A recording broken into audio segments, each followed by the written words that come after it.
Ako si Gideon Banyes, kapuyo ko sa Compostela, Davao de Oro.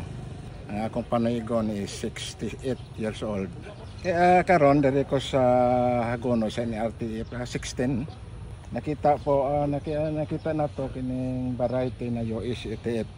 Ako mga almost 20 years na ko nagtatanom og hybrid. Pero sa experience ko, sukad mas sukad, tanan nga variety sa hybrid na try na nako nga natanom.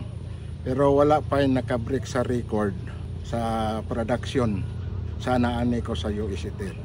Nung una, nung nag-sali ko sa Hari ng Ani, ako po ang second placer.